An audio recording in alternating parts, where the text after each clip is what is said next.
Hi, and welcome to another lesson for Kerala PSC Prelims exam. അപ്പം നമുക്കറിയാം Indian history പ്രിലിംസിനായിരുന്നാലും അതിനുശേഷം നമുക്ക് വരാൻ പോകുന്ന മെയിൻസ് എക്സാമിലും ഇത് ഒരു ടോപ്പിക് തന്നെയാണ്. അപ്പൊ ഇവിടെ വ്യത്യാസം വരുന്നതെന്ന് പറഞ്ഞാൽ മാർക്ക് ഡിസ്ട്രിബ്യൂഷനിൽ മാത്രം. പ്രിലിംസിൽ നമ്മൾ നോക്കുകയാണെന്നുണ്ടെങ്കിൽ ഹിസ്റ്ററി എന്ന് പറയുന്ന ആ ഒരു സബ്ജക്റ്റിന് നമുക്ക് മൊത്തം 10 മാർക്കിന്റെ ചോദ്യങ്ങളാണ് വരിക. അപ്പൊ ഇതിനകത്ത് ഇന്ത്യൻ ഹിസ്റ്ററി ഉണ്ട്, കേരള ഹിസ്റ്ററി ഉണ്ട്, വേൾഡ് ഹിസ്റ്ററി ഉണ്ട്. ഇത് മൂന്നും അത്യാവശ്യം വലിയ ടോപ്പിക്സ് തന്നെയാണ്. അപ്പൊ ഇതിൽ മൂന്നും കൂടെ ചേർത്തിട്ടാണ് നമുക്ക് 10 മാർക്കിന്റെ ചോദ്യങ്ങൾ ഇതിനകത്ത് നിന്ന് വരിക. അപ്പൊ നമ്മൾ ഇവിടെ ഇപ്പൊ സ്റ്റാർട്ട് ചെയ്യുന്നത് ഇന്ത്യൻ ഹിസ്റ്ററി വെച്ചിട്ടാണ്. അതിൽ ആദ്യത്തെ ലെസൺ എന്ന് പറയുന്നത് മെഡീവൽ ഇന്ത്യ. അപ്പോൾ അതിന്റെ പൊളിറ്റിക്കൽ ഹിസ്റ്ററിയും ആ ഒരു അഡ്മിനിസ്ട്രേറ്റീവ് ട്രഡീഷൻസ് എന്തായിരുന്നു എന്നുള്ളതാണ് നമ്മൾ ഇതിനകത്ത് നോക്കേണ്ടത്. അപ്പോ നമുക്ക് ഈ ഇന്ത്യൻ ഹിസ്റ്ററി എന്താ പറയേണ്ടത്, ഇന്ത്യൻ ഹിസ്റ്ററിയുടെ കീഴിൽ നമുക്ക് വരുന്ന ആ ഒരു കംപ്ലീറ്റ് ടോപ്പിക്സ് ഇതാണ്.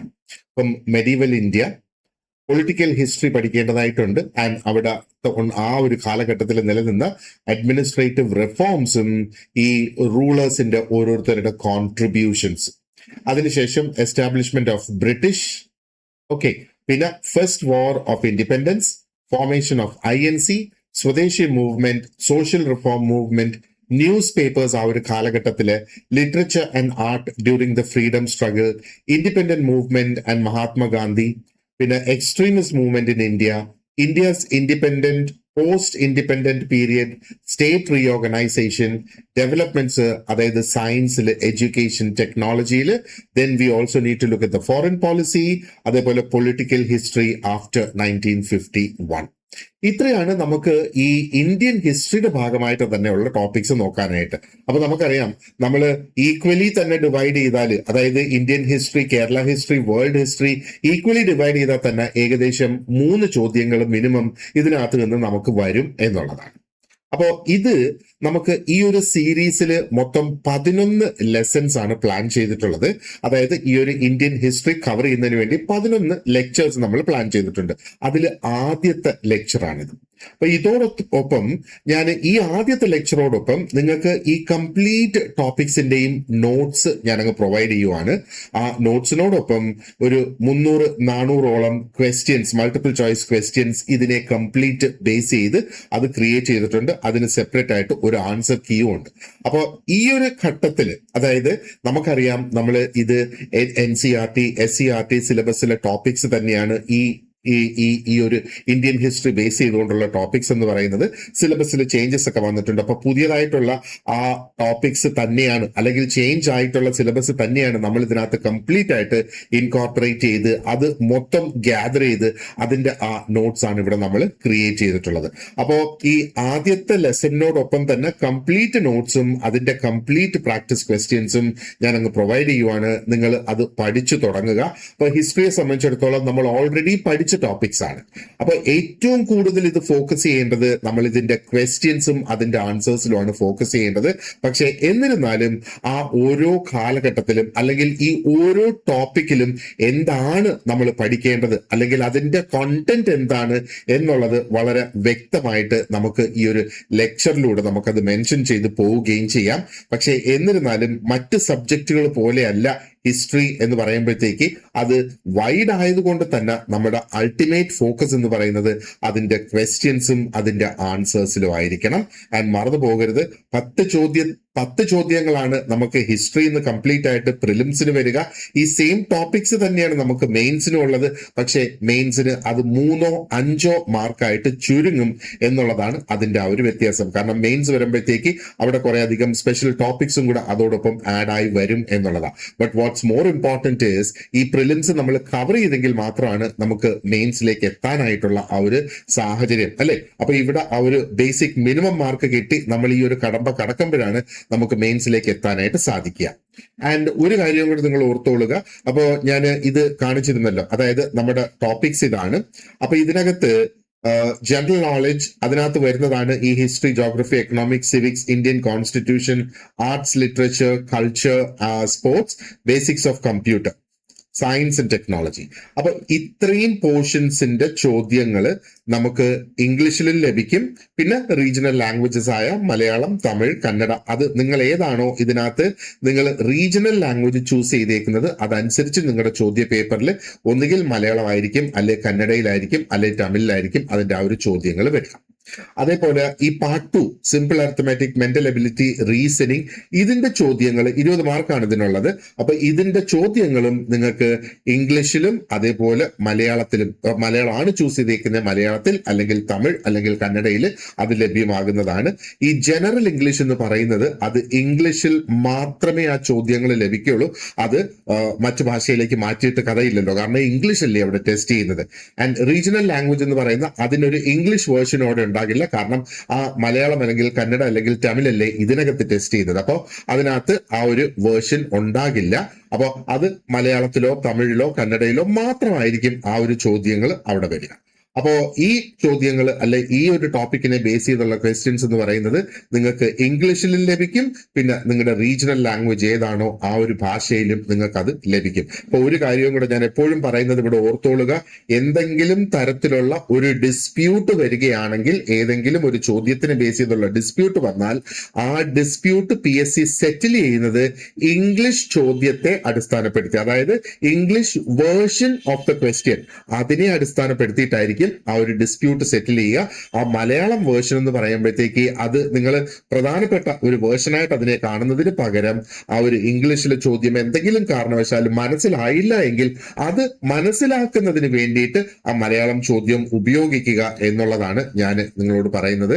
അപ്പോ ഇംഗ്ലീഷിൽ തന്നെ ആ ചോദ്യങ്ങൾ വായിച്ച് മനസ്സിലാക്കി പ്രാക്ടീസ് ചെയ്ത് ഇപ്പോഴേ തുടങ്ങുക എന്നുള്ളതാണ് എൻ്റെ ആ ഒരു recommendation.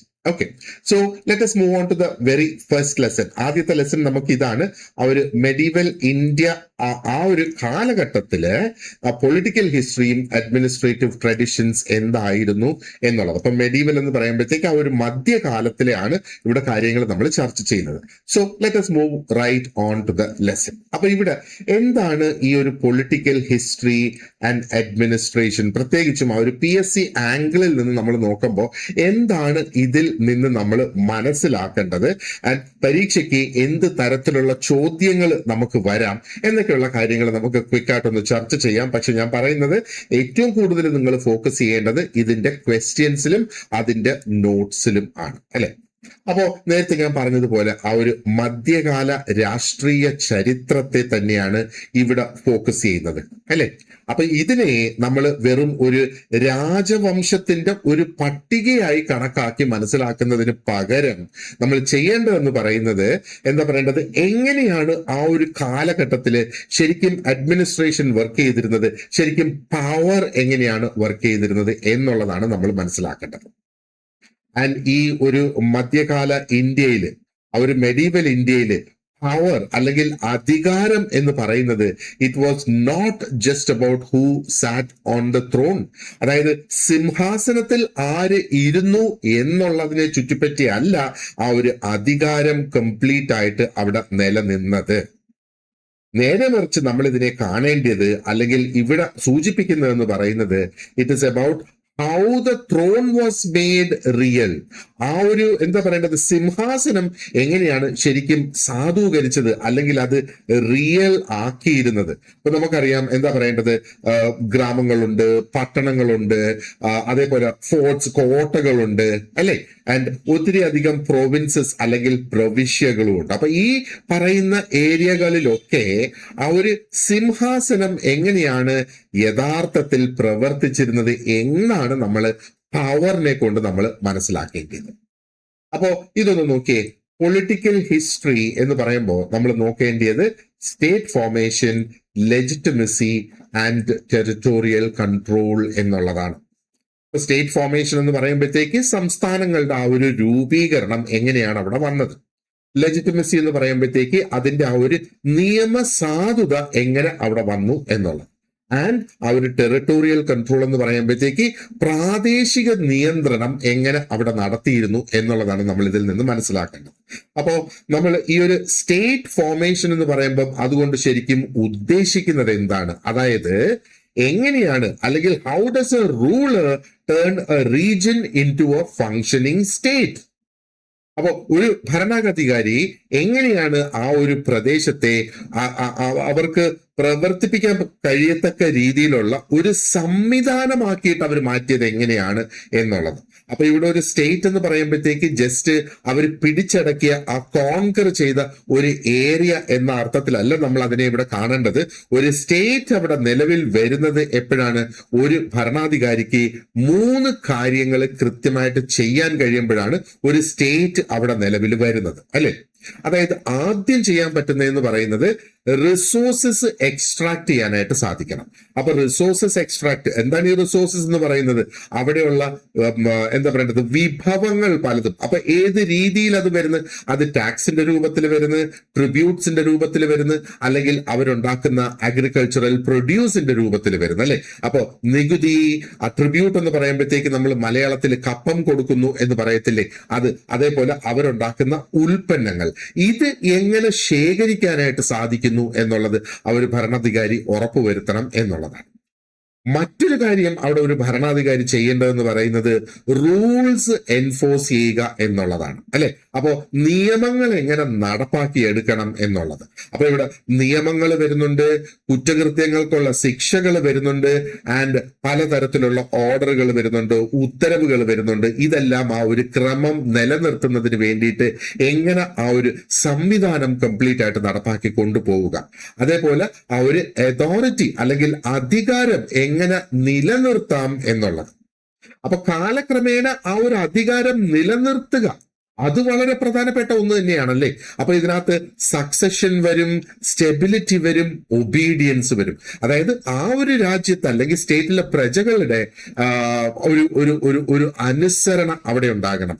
അതേപോലെ രാജകുടുംബത്തിന്റെ അല്ലെങ്കിൽ ആ ഒരു ഭരിക്കുന്ന വ്യക്തിയുടെ പിന്തുടർച്ച അവകാശം അവിടെ ഉറപ്പുവരുത്തണം, അല്ലെ? അതേപോലെ സ്ഥിരതയും അവിടെ നിലനിർത്തണം എന്നുള്ളതാണ്.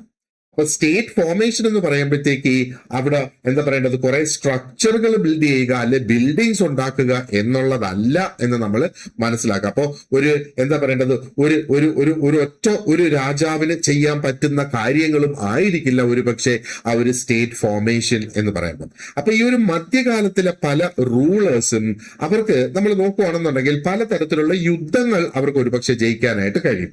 പക്ഷെ ഇവിടുത്തെ റിയൽ അച്ചീവ്മെന്റ് എന്ന് പറയുന്നത് എന്താണ്?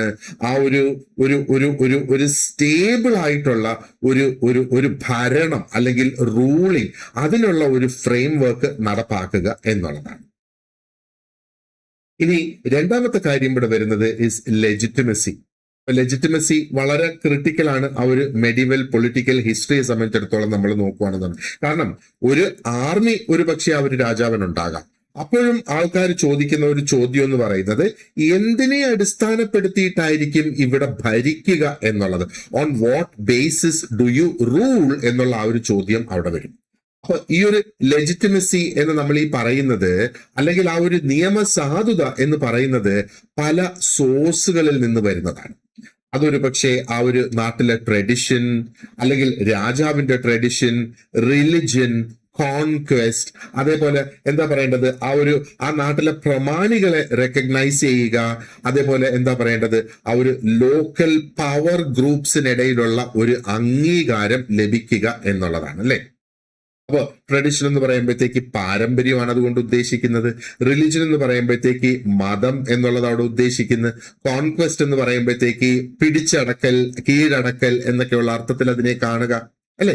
അതേപോലെ ഉന്നതരുടെ ഒരു അംഗീകാരം അവിടെ ലഭിക്കണം. ഇനി അതും അല്ലെങ്കിൽ പ്രാദേശികമായിട്ടുള്ള അധികാര ഗ്രൂപ്പുകളുടെ, അതാണ് ലോക്കൽ പവർ ഗ്രൂപ്പ്സ് എന്ന് പറയുന്നത്, അവരുടെ ഒരു സ്വീകാര്യത അവിടെ ഉണ്ടായിരിക്കണം എന്നുള്ളതാണ്. അപ്പൊ ഈ വ്യത്യസ്തമായ എന്താ പറയേണ്ടത് സ്രോതസ്സുകളിൽ നിന്നാണ് ശരിക്കും ഈ ഒരു ലെജിറ്റിമസി അല്ലെങ്കിൽ നിയമസാധുത എന്ന് പറയുന്നത് ഉണ്ടാകുന്നത്. അപ്പോ നമ്മൾ ഇൻ റിയൽ പ്രാക്ടീസിൽ നമ്മൾ നോക്കുകയാണെന്നുണ്ടെങ്കിൽ ഈ ലെജിറ്റിമസി ശരിക്കും വിസിബിൾ ആകുന്നത് എപ്പോഴാണ്, നമുക്കത് കാണാനായിട്ട് കഴിയുന്നത് എപ്പോഴാണ്? ഒന്ന്, ലോക്കൽ ആയിട്ടുള്ള എലീറ്റ്സിന്റെ ഒരു കോഓപ്പറേഷൻ രാജാവിന് ലഭിക്കുന്ന ആ ഒരു, അല്ലെങ്കിൽ ഭരണാധികാരിക്ക് ലഭിക്കുന്ന, അതായത് ആ ഒരു കേന്ദ്രീകൃത ഭരണാധികാരിക്ക് ലഭിക്കുന്ന സമയത്ത്, അതായത് പ്രാദേശിക ഉന്നതരുടെ ഒരു സഹകരണം, അതാണ് ലോക്കൽ എലീറ്റ്സിന്റെ കോഓപ്പറേഷൻ എന്ന് പറയുന്നത്. മറ്റൊന്ന്, ടാക്സുകൾ ആൾക്കാർ കൃത്യമായിട്ട് അടയ്ക്കുന്നുണ്ട് എന്ന് ഉറപ്പുവരുത്തുക. അതേപോലെ നിരന്തരമായിട്ടുള്ള ഒരു എന്താ പറയേണ്ടത്, കലാപമില്ലാത്ത രീതിയിൽ ഈ നികുതി അടയ്ക്കുന്നുണ്ട് എന്ന് ഉറപ്പുവരുത്തണം എന്നുള്ളത്. അതേപോലെ ഉദ്യോഗസ്ഥര് ഓർഡേഴ്സ് അനുസരിക്കണം എന്നുള്ളതാണല്ലേ. പലതരത്തിലുള്ള ഉത്തരവുകൾ ഉണ്ടാകും, ഈ ഉത്തരവുകൾ അനുസരിച്ച് ഉദ്യോഗസ്ഥർ പെരുമാറണം എന്നുള്ളത് ഉറപ്പുവരുത്തണം. അതേപോലെ ആ ഒരു റൂളറിന്റെ അതോറിറ്റി എന്ന് പറയുന്നത് അതിനെ ഒരു എക്സ്ട്രാ ഓർഡിനറി ആയിട്ട് കാണാതെ അതാകണം മനുഷ്യന്റെ ആ ഒരു ദൈനംദിന ജീവിതത്തിൽ ശരിക്കും നടന്നു പോകുന്നത് എന്നുള്ളത്. അതായത് ആ ഒരു ഭരണാധികാരിയുടെ അധികാരത്തെ ഒരു സാധാരണ സംഗതിയായിട്ട് അവിടെ കാണാനായിട്ട് സാധിക്കണം എന്നുള്ളതാണ്. അപ്പൊ ഇവിടെ ലെജിറ്റിമസി എന്ന് പറയുമ്പോഴത്തേക്ക് അത് ജസ്റ്റ് ഒരു വിശ്വാസമല്ല, ഒരു ബിലീഫ് അല്ല. അതെങ്ങനെയാണ് നമ്മളത് മനസ്സിലാക്കുന്നത്? അവിടെ അനുസരണ ഉണ്ടാകുമ്പം, അവിടെ സഹകരണം ഉണ്ടാകുമ്പോഴാണ് നമുക്ക് മനസ്സിലാക്കാനായിട്ട് സാധിക്കുക ഇത് ലെജിറ്റിമേറ്റ് ആയിട്ടുള്ള ഒരു സംഗതിയാണ്, അല്ലെ ഇതിന് നിയമസാധുത ഉണ്ട് എന്നുള്ളത്. അപ്പൊ ഈ ഒരു ലെജിറ്റിമസി ഇല്ലാതെ വരുമ്പോഴത്തേക്ക് എന്താണ് അവിടെ സംഭവിക്കുന്നത്? The king will spend all his energy suppressing റിവോൾട്സ് instead of governing. അപ്പൊ ഈ ലെജിറ്റിമസി ഇല്ലാതെ വരുമ്പോ ആൾക്കാർ അത് അംഗീകരിക്കാതെ വരുന്ന ആ ഒരു സാഹചര്യം വരും. അപ്പോ രാജാവിന് ഇടപെട്ട്, അല്ലെങ്കിൽ ആ ഒരു ഭരണാധികാരിക്ക് ഇടപെട്ട് അവിടെ അടിച്ചമർത്തലുകൾ ഉണ്ടാക്കേണ്ടതായിട്ട് വരും. അപ്പൊ അവിടെ ഭരിക്കാനുള്ള ആ ഒരു സമയം അവിടെ കിട്ടുന്നില്ല, പകരം അടിച്ചമർത്തുക എന്നുള്ള ആ ഒരു സാഹചര്യത്തിലേക്ക് പോകും എന്നുള്ളതാണ്. മറ്റൊന്ന്, ആ ഒരു ടെറിട്ടോറിയൽ കൺട്രോൾ ആണ് നമ്മൾ അവിടെ കാണുന്നത്. അപ്പൊ അതായത് ആ ഒരു പ്രാദേശിക നിയന്ത്രണമാണ് ടെറിട്ടോറിയൽ കൺട്രോൾ എന്ന് പറയുന്നത്, അല്ലെ. അപ്പോ ഈ ഒരു മധ്യകാലത്ത് നമ്മൾ നോക്കുകയാണെന്നുണ്ടെങ്കിൽ രാജ്യങ്ങൾ എന്താ ചെയ്തുകൊണ്ടിരുന്നത്? നിരന്തരമായിട്ട് ദൂരെയുള്ള രാജ്യങ്ങളുമായിട്ട് അവര് യുദ്ധം നടത്തിക്കൊണ്ടിരിക്കുന്ന ഒരു കാലഘട്ടമായിരുന്നു എന്ന് വേണമെങ്കിൽ നമുക്ക് പറയാം. കാരണം അവർക്ക് അവരുടെ ആ ഒരു സാമ്രാജ്യം, അല്ലെങ്കിൽ ആ ഒരു എംപയർ അത് ബിഗറാക്കുക എന്നുള്ളതാണ്. അപ്പോൾ ഈ എംപയർ, അല്ലെങ്കിൽ ആ ഒരു സാമ്രാജ്യം വലുതാകുന്നതനുസരിച്ച് എന്താണ് തോന്നുന്നത്? അത് കൺട്രോൾ ചെയ്യാൻ എളുപ്പമാകുമോ, അതോ കൺട്രോൾ ചെയ്യുന്നത് ബുദ്ധിമുട്ടായിട്ട് മാറുമോ? കൺട്രോൾ ചെയ്യുന്നത് ഒരു ടാസ്ക് ആയി മാറും, അല്ലെ. അപ്പൊ അത് ശരിക്കും ഒരു ബുദ്ധിമുട്ടായിട്ടുള്ള ഒരു സംഗതിയായിട്ട് മാറും. അങ്ങനെ വരുമ്പോഴത്തേക്ക് ഈ ടെറിറ്ററിയിൽ ഒരു കൺട്രോൾ നിലനിർത്തുക എന്നുള്ളത് ഒരു ഒരു ഒരു ചലഞ്ച് തന്നെയാണ്. അപ്പൊ ജസ്റ്റ് അവിടെ ബോർഡേഴ്സ് മാത്രം ഉണ്ടായാൽ പോരാ ആ ഒരു ടെറിട്ടറി വരുമ്പോ. അപ്പൊ ശരിക്കും അവിടെ ചില ചോദ്യങ്ങൾ അവിടെ ഉന്നയിക്കാം നമുക്ക്, അല്ലെങ്കിൽ ചോദിക്കാം, അല്ലെങ്കിൽ നമുക്ക് ചിന്തിക്കാം. അപ്പൊ ഈ ഒരു സെൻട്രൽ കൺട്രോള് എങ്ങനെ, അല്ലെങ്കിൽ ആ ഒരു സെന്ററിന് അവരുടെ ആ ഒരു പ്രൊവിൻസസിനെ, അല്ലെങ്കിൽ ആ ഒരു ലോക്കൽ ടെറിട്ടറീസിനെ അവർക്ക് കൺട്രോൾ ചെയ്യാനായിട്ട് സാധിക്കുന്നുണ്ടോ? ഒരാവശ്യം വന്നാൽ പടയാളികളെ, അല്ലെ ട്രൂപ്സിനെ പെട്ടെന്ന് അവിടേക്ക് എത്തിക്കാനായിട്ട് സാധിക്കുമോ? അതേപോലെ ആ ലോക്കൽ ഏരിയയിലുള്ള ഗവർണേഴ്സിനെ ഇൻഡിപെൻഡന്റ് ആയിട്ട് അതിനെ പിന്നൊരു സ്റ്റേറ്റ് ആക്കി, അല്ലെങ്കിൽ ആ ഒരു ഒരു ഒരു ഒരു എന്താ പറയേണ്ടത്, ആ ഒരു സാമ്രാജ്യത്തിൽ നിന്ന് വേർപെട്ട് പോകുന്നത് എങ്ങനെ തടയും? അവിടുത്തെ ഗവർണേഴ്സിന് വേണമെങ്കിൽ അത് ചെയ്യാനായിട്ട് സാധിക്കും എന്നുള്ളതാണ്.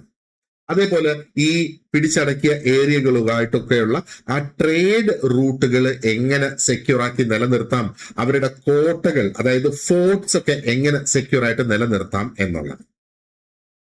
അപ്പൊ സിമ്പിൾ വേർഡ്സിൽ നമ്മൾ പറയുവാണെങ്കിൽ ഈ ഒരു ടെറിട്ടോറിയൽ കൺട്രോൾ എന്ന് പറയുമ്പോഴത്തേക്ക് ആ ഒരു ജോഗ്രഫിക്കൽ ഏരിയയെ അവർക്ക് ഭരിക്കാൻ സാധ്യമുള്ള രീതിയിൽ ഒരു സ്ഥലമാക്കി മാറ്റുക, അപ്പോ ഒരു ഗവർണബിൾ സ്പേസ് ആക്കി മാറ്റുക എന്നുള്ളതാണ് ഇവിടെ ഉദ്ദേശിക്കുന്നത്. ഇനി ഇത് നോക്കിയേ, ഇനിയാണ് ആ ഒരു അഡ്മിനിസ്ട്രേഷൻ അവിടെ കടന്നു വരുന്നത്. അപ്പൊ അഡ്മിനിസ്ട്രേഷൻ എന്ന് പറയുമ്പോഴത്തേക്ക് ഒന്ന് റവന്യൂ, മറ്റൊന്ന് ജസ്റ്റിസ്, മറ്റൊന്ന് ആർമി, പിന്നെ ഒന്ന് ബ്യൂറോക്രസി. ഇത് നാലും കൂടെ ചേരുന്നതാണ് അഡ്മിനിസ്ട്രേഷൻ എന്നുള്ളത് കൊണ്ട് ഉദ്ദേശിക്കുന്നത്, അല്ലെ. അപ്പോ എന്താണ് ആ ഒരു അഡ്മിനിസ്ട്രേഷനെ നമ്മൾ ഭരണം എന്ന് മലയാളത്തിൽ പറയുമ്പോൾ ഇവിടെ വരേണ്ടത് ഒന്ന് വരുമാനത്തെ കൺട്രോൾ ചെയ്യണം, വരുമാനം ഉണ്ടാകണം, ജസ്റ്റിസ് നടപ്പാക്കണം, നീതി നടപ്പാക്കണം, അല്ലെ. ആർമി നിലനിർത്തണം, അപ്പോ സൈന്യത്തെ നിലനിർത്തണം. അതേപോലെ ആ ഒരു ബ്യൂറോക്രസി എന്ന് പറയുമ്പോഴത്തേക്ക് ആ ഒരു ഭരണാധികാരിയുടെ ഉദ്യോഗസ്ഥ വൃന്ദം, അതിനെ അവർക്ക് നിലനിർത്തണം. അതേപോലെ അനുസരണയുള്ള ഒരു ഉദ്യോഗസ്ഥ വൃന്ദം അവിടെ ഉണ്ടാകണം എന്നുള്ളതാണ്. ഇവിടെ ആ ഒരു പൊളിറ്റിക്കൽ ഹിസ്റ്ററി ശരിക്കും സ്ട്രോങ് ആയിട്ട് വരുന്നത്. കാരണം എന്താ പറയേണ്ടത്, ഈ ഒരു റൂളിന് വേണ്ടിയിട്ട് 4 പ്രധാനപ്പെട്ട ടൂൾസ് ഇവിടെ ഉപയോഗിക്കുന്നു എന്നുള്ളതാണ്. ആ ടൂൾസ് തന്നെയാണ് ഇപ്പൊ റവന്യൂ ഒന്നാമത്തെ ടൂൾ, ജസ്റ്റിസ് രണ്ടാമത്തെ ടൂൾ, ആർമി മൂന്നാമത്തെ ടൂൾ ആൻഡ് ബ്യൂറോക്രസി 4ാമത്തെ ടൂൾ. ഈ 4 ടൂൾസ് ഉപയോഗിച്ചിട്ടാണ് അഡ്മിനിസ്ട്രേഷൻ അല്ലെങ്കിൽ ഭരണം ഉറപ്പുവരുത്തുന്നത്. അപ്പൊ ഇവിടെ റവന്യൂ അല്ലെങ്കിൽ വരുമാനം. അപ്പൊ ഈ വരുമാനം നമുക്കൊന്ന് ചർച്ച ചെയ്ത് തുടങ്ങാം. കാരണം ഒരു മെഡീവൽ സ്റ്റേറ്റിനും വരുമാനമില്ലാതെ നിലനിൽക്കാൻ സാധിക്കില്ലായിരുന്നു. അപ്പോ വരുമാനം എന്ന് പറയുമ്പോഴത്തേക്ക് നമ്മൾ അവിടെ ചിന്തിക്കേണ്ട സംഗതി എന്ന് പറയുന്നത്, ആരാണ് ഈ ടാക്സ് കളക്ട് ചെയ്യാൻ പോകുന്നത്? ആ സ്റ്റേറ്റ് ഡയറക്റ്റ് ആയിട്ട് കളക്ട് ചെയ്യോ അതോ അത് ഇന്റർമീഡിയറീസിനെ വെച്ച് കളക്ട് ചെയ്യോ, ഇടനിലക്കാരെ വെച്ച് കളക്ട് ചെയ്യോ? ഇനി എന്താണ് അവിടെ ടാക്സ് ചെയ്യുന്നത്? ഭൂമിയെ ടാക്സ് ചെയ്യുന്നുണ്ടോ? ട്രേഡിനെയാണോ ടാക്സ് ചെയ്യേണ്ടത്? പ്രൊഡ്യൂസിനെയാണോ ടാക്സ് ചെയ്യേണ്ടത്? അതോ അവർ ഫോളോ ചെയ്യുന്ന കസ്റ്റംസിനെ ടാക്സ് ചെയ്യണോ? അതേപോലെ എങ്ങനെയാണ് ഈ ടാക്സ് കളക്ഷൻ ഒക്കെ രേഖപ്പെടുത്തുന്നത്, റെക്കോർഡ് ചെയ്യുന്നത്? അത് സർവേകളിലൂടെ ഡോക്യുമെന്റേഷൻ അവിടെ ആവശ്യമായിട്ട് വരും, ഒഫീഷ്യൽസ് അവിടെ ആവശ്യമായിട്ട് വരും, ഉദ്യോഗസ്ഥർ അവിടെ ആവശ്യമായിട്ട് വരും, അല്ലെ? അപ്പൊ ഇവിടെ വരുന്ന ഒരു പ്രധാനപ്പെട്ട ഐഡിയ എന്ന് പറയുന്നത്, ഈ ഒരു റവന്യൂ അല്ലെങ്കിൽ വരുമാനം എന്ന് പറയുന്നത് എക്കണോമിക് സൈഡ് മാത്രമല്ല ഈ വരുമാനത്തിനുള്ളത്. ഈ വരുമാനം അല്ലെ റവന്യൂ എന്ന് പറയുന്നതിന് ഒരു പൊളിറ്റിക്കൽ ചിന്ത, ഒരു പൊളിറ്റിക്കൽ സൈഡും അതിനുണ്ട് എന്നുള്ളതാണ്. അതായത് ആ ഒരു റവന്യൂ സിസ്റ്റം എഫിഷ്യന്റ് ആയിട്ടുള്ള സിസ്റ്റം ആണെങ്കിൽ മാത്രമേ ആ ഒരു റൂളർക്ക്, ഇപ്പം ലെറ്റ് സേ സോൾജേഴ്സിന് സാലറി കൊടുക്കണം, കോടതികൾ നടത്തിക്കൊണ്ടു പോകണം, റോഡുകൾ ഉണ്ടാക്കണം, അവിടെ ഉദ്യോഗസ്ഥർക്ക് സപ്പോർട്ട് നൽകണം. ഇതൊക്കെ ചെയ്യണമെങ്കിൽ എന്താ പറയേണ്ടത്? അവിടെ വരുമാനം ഉണ്ടാകണം. അപ്പൊ ആ ഒരു റവന്യൂ സിസ്റ്റം എഫിഷ്യന്റ് ആയിരിക്കണം. ഇനി ഈ ഒരു റവന്യൂ സിസ്റ്റം വീക്കായി പോയാലോ ഈ ഒരു റൂളർക്ക് പിന്നെ എന്തായിരിക്കും സംഭവിക്കുന്നത്? ആ ഒരു റൂളർ ശരിക്കും ലോക്കൽ ചീഫ്സിനെയും ലോക്കൽ നോബിൾസിനെയും ഒക്കെ ഡിപ്പെൻഡ് ചെയ്യുന്ന ഒരു സാഹചര്യം വരും. അപ്പോ ഇത് ഈ ഒരു എന്താ പറയേണ്ടത്, ഈ ഒരു റവന്യൂ കളക്ഷൻ ദുർബലമാകുന്ന ആ ഒരു സാഹചര്യത്തില് ആ ഭരണാധികാരിക്ക് എന്താണ് ശരിക്കും സംഭവിക്കുന്നത്? ഇപ്പൊ ലോക്കൽ ചീഫ്സ് എന്ന് പറയുമ്പോഴത്തേക്ക് പ്രാദേശികമായിട്ടുള്ള മേധാവികളെയോ അല്ലെങ്കിൽ പ്രാദേശികമായിട്ടുള്ള പ്രഭുക്കളെയോ ആശ്രയിക്കേണ്ട ഒരു സാഹചര്യം അവിടെ ഉണ്ടാകും. അങ്ങനെ വരുമ്പോ എന്താണ് സംഭവിക്കുന്നത്? അധികാരം പതിയെ പതിയെ വഴുതി പോകും, അല്ലെ, ആ ഒരു റൂളറിന്റെ കയ്യിൽ നിന്ന്. ഇനി രണ്ടാമത്തെ ആ ഒരു ടൂളാണ് ജസ്റ്റിസ് എന്ന് പറയുന്നത്, അല്ലെങ്കിൽ നീതി എന്ന് നമുക്ക് പറയാം. അപ്പോ ജസ്റ്റിസ് എന്ന് പറയുമ്പോഴത്തേക്ക് എങ്ങനെയാണ് ആ ഒരു സ്റ്റേറ്റ് ശരിക്കും അതിന്റെ ഒരു അധികാരം അവിടുത്തെ ജനങ്ങളുടെ സാധാരണ ഡേ ടു ഡേ ലൈഫിന്റെ മുകളിൽ കാണിക്കുന്നത് എന്നുള്ളതാണ് അവിടുത്തെ ആ ഒരു ജസ്റ്റിസ് അല്ലെങ്കിൽ നീതി എന്ന് വേണമെങ്കിൽ നമുക്ക് പറയാം. അപ്പൊ ഇതിനകത്ത് എന്തൊക്കെയാ വരുന്നത്? ഡിസ്പ്യൂട്ട്സ് സെറ്റിൽ ചെയ്യുക, അതായത് തർക്കങ്ങൾ എന്തെങ്കിലും ഉണ്ടെങ്കിൽ അതിനെ പരിഹരിക്കുക, കുറ്റകൃത്യങ്ങൾ വല്ലതും നടക്കുകയാണെന്നുണ്ടെങ്കിൽ ക്രൈംസിന് പണിഷ്മെന്റ് കൊടുക്കുക, അപ്പൊ കുറ്റകൃത്യങ്ങൾക്ക് ശിക്ഷ നൽകുക, ആ ഒരു ഓർഡറുകൾ നടപ്പാക്കിയെടുക്കുക. അതേപോലെ എന്താ പറയേണ്ടത്? ഓർഡർ എന്ന് പറയുമ്പോഴത്തേക്ക് നമ്മൾ 2 രീതിയിൽ അതിനെ കാണണം. ഒന്ന്, ഉത്തരവുകൾ നടപ്പാക്കേണ്ടതായിട്ടുണ്ട്. രണ്ടാമതൊന്ന്, അവിടെ ആ ഒരു ക്രമം അല്ലെങ്കിൽ ഒരു സമാധാനം അവിടെ നിലനിർത്തേണ്ടതായിട്ടും ഉണ്ട്, അല്ലെ?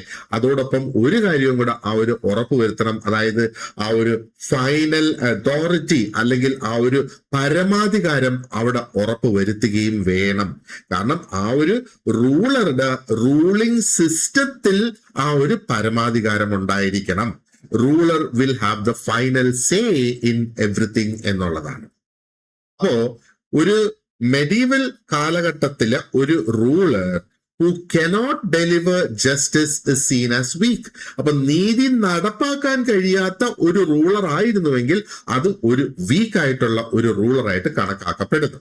അപ്പൊ അങ്ങനെ വരുമ്പോഴത്തേക്ക് ഈ ലോക്കൽ ഗ്രൂപ്പുകൾ അവരുടേതായ സ്വന്തം സിസ്റ്റംസ് അവർ ക്രിയേറ്റ് ചെയ്യും. അവർക്ക് അന്നേരം വില്ലേജ് കൗൺസിൽസ് ഉണ്ടാകും. എന്താ പറയേണ്ടത്? ആ ഒരു കാസ്റ്റിനെ അടിസ്ഥാനപ്പെടുത്തിയിട്ടുള്ള പഞ്ചായത്തുകൾ അവർ ചിലപ്പോൾ ക്രിയേറ്റ് ചെയ്യും. ഇനി ലോക്കൽ ചീഫുകൾ അവിടെ നിലവിൽ വരും. അങ്ങനെ വരുമ്പോഴത്തേക്ക് ആ ഒരു കേന്ദ്രീകൃത സ്വാധീനത്തെ അവിടെ കുറച്ച് അല്ലെങ്കിൽ ഇല്ലാതെയാക്കി കൊണ്ടുപോകും എന്നുള്ളതാണ്.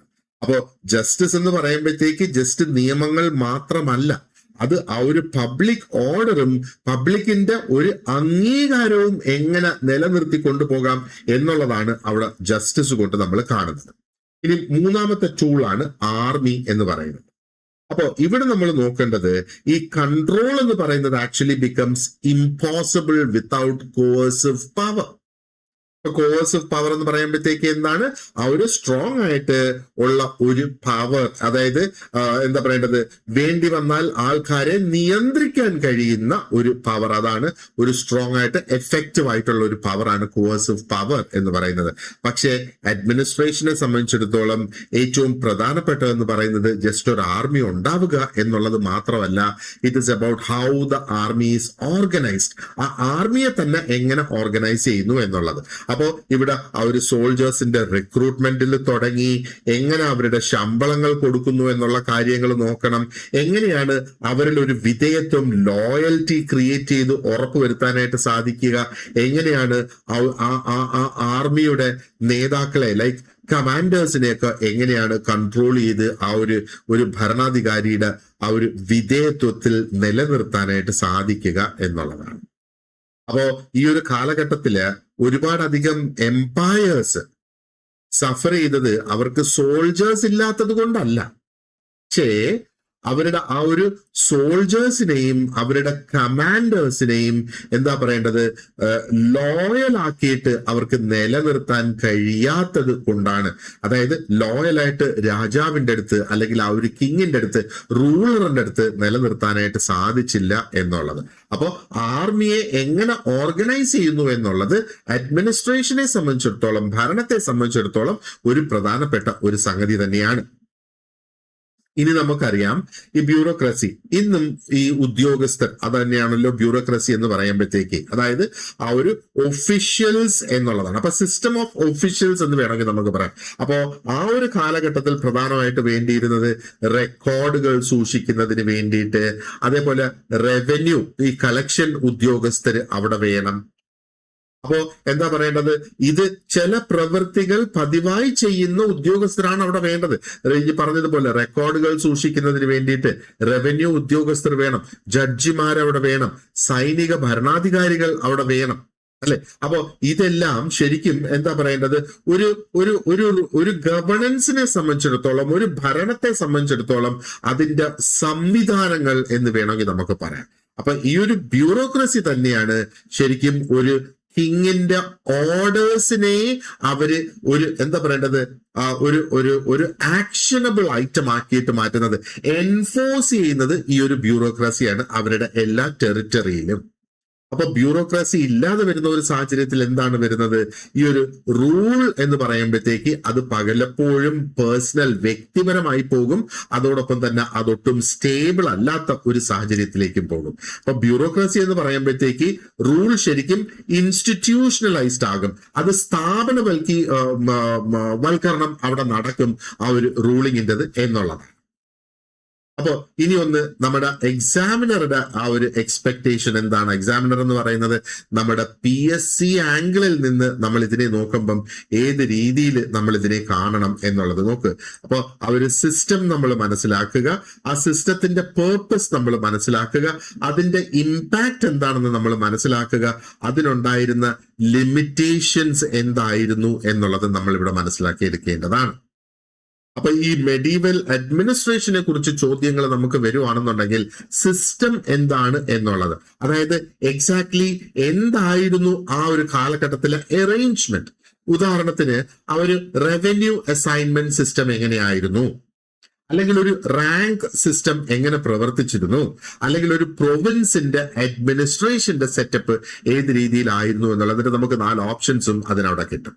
ഇനി ഇതിന്റെയൊക്കെ ഉദ്ദേശങ്ങൾ നമ്മൾ മനസ്സിലാക്കുക. ഓക്കെ, അപ്പോ എന്തുകൊണ്ട് ഇങ്ങനെ ഒരു സിസ്റ്റം ക്രിയേറ്റ് ചെയ്തു, എന്ത് പ്രോബ്ലമാണ് ഇങ്ങനെ ഒരു സിസ്റ്റം സോൾവ് ചെയ്തത് എന്നുള്ള ഒരു ചോദ്യം വേണമെങ്കിൽ നമുക്ക് അവിടെ കാണാം. അപ്പൊ സാധാരണ എന്തിനു വേണ്ടിയിട്ടാണ്, ഒരു പ്രൊവിൻസ് കൺട്രോൾ ചെയ്യുന്നതിന്, ഉദ്യോഗസ്ഥർക്ക് ശമ്പളം കൊടുക്കുന്നതിന്, ആർമിയെ മാനേജ് ചെയ്യുന്നതിന് വേണ്ടിയിട്ട്, അല്ലെങ്കിൽ വരുമാനം കൂട്ടുന്നതിന് തന്നെ. ഇനി അതിന്റെ ഇമ്പാക്ട് എന്ന് പറയുമ്പോൾ നമ്മൾ എന്താണ് മനസ്സിലാക്കേണ്ടത്, എന്താണ് ഇതുകൊണ്ട്, ഈ ഒരു അഡ്മിനിസ്ട്രേഷൻ കൊണ്ട് എന്ത് അച്ചീവ് ചെയ്യാനായിട്ട് അവിടെ സാധിച്ചു എന്നുള്ളതാണ്. കുറെ കൂടെ സ്റ്റെബിലിറ്റി അവിടെ കൊണ്ടുവരാനായിട്ട് സാധിച്ചു. എക്സ്പാൻഷൻ ആ ഒരു രാജ്യത്തിന്റെ അവിടെ പോസിബിൾ ആയി. ഒരു ബെറ്റർ ആയി. അവരുടെ ആ ഒരു റിസോഴ്സ് എക്സ്ട്രാക്ഷൻ കുറെ കൂടെ ബെറ്റർ ആയി. കുറെ കൂടെ സ്ട്രോങ് ആയിട്ടുള്ള കൺട്രോൾ അവർക്ക് അവിടെ നിയന്ത്രണം അവിടെ കൊണ്ടുവരാനായിട്ട് സാധിച്ചു. ഇനി ഇതിന്റെ ലിമിറ്റേഷൻസിനെ അടിസ്ഥാനപ്പെടുത്തി നമ്മളോട് ചോദിക്കുകയാണെന്നുണ്ടെങ്കിലോ ശരിക്കും വാട്ട് വെന്റ് റോങ് എന്നുള്ള ആ ഒരു ചോദ്യം അവിടെ നമ്മളോട് ചോദിക്കാം. അല്ലെങ്കിൽ എന്ത് റിസ്കുകളാണ് ഇതുകൊണ്ട് അവിടെ ക്രിയേറ്റ് ചെയ്യപ്പെട്ടത്. ലോക്കൽ ആയിട്ടുള്ള എലീറ്റ്സ് എന്ന് പറയുന്ന ആ ഒരു വ്യക്തികൾ അവർ കൂടുതൽ പവർഫുൾ ആയി പോയാൽ എന്ത് സംഭവിക്കും? കറപ്ഷനെ എങ്ങനെ നിയന്ത്രിക്കാനായിട്ട് സാധിക്കും? കൺട്രോൾ വീക്കായി പോകുന്ന പ്രത്യേകിച്ചും ദൂരെയുള്ള ആ ഒരു ഏരിയകളിൽ, അതേപോലെ ആ ഒരു ഫൈനാൻഷ്യൽ സ്ട്രെയിൻ അതിനെ എങ്ങനെ മാനേജ് ചെയ്ത് പോകുന്നു എന്നുള്ളത്.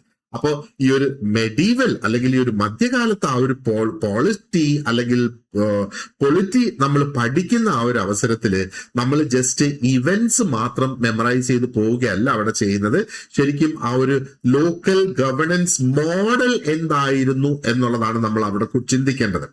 അപ്പോൾ എങ്ങനെയാണ് നമ്മൾ ചിന്തിക്കേണ്ട ഒരു രീതി എന്ന് പറയുന്നത്, എങ്ങനെയാണ് ആ ഒരു പവർ എന്നുള്ളത് അഡ്മിനിസ്ട്രേഷനിലേക്ക് കൺവേർട്ട് ആയി മാറിയത്, ആൻഡ് എങ്ങനെയാണ് ആ ഒരു അഡ്മിനിസ്ട്രേഷൻ എന്നുള്ളത് ഒരു ലോങ് ടേം കൺട്രോൾ ആയിട്ട് മാറിയത് എന്നും നമ്മൾ ഇതിനെ മനസ്സിലാക്കേണ്ടതായിട്ടുണ്ട്. ഓക്കെ, ഇനി അടുത്തത് നമുക്ക് നോക്കാനുള്ള ഒരു കോൺസെപ്റ്റ് എന്ന് പറയുന്നത് എന്താ പറയണ്ടേ, ആ ഒരു ഡൽഹി സുൽത്താനേറ്റ് എങ്ങനെയായിരുന്നു പ്രവർത്തിച്ചിരുന്നത്, ആൻഡ് അവരുടെ ആ ഒരു ഇക്ത സിസ്റ്റം അത് എങ്ങനെ പ്രവർത്തിച്ചു എന്നുള്ളതാണ് നമുക്ക് നോക്കാനുള്ളത്. We will do that in the next part of the lesson. So thank you very much for watching this lesson, and you have an excellent day. See you in the next class.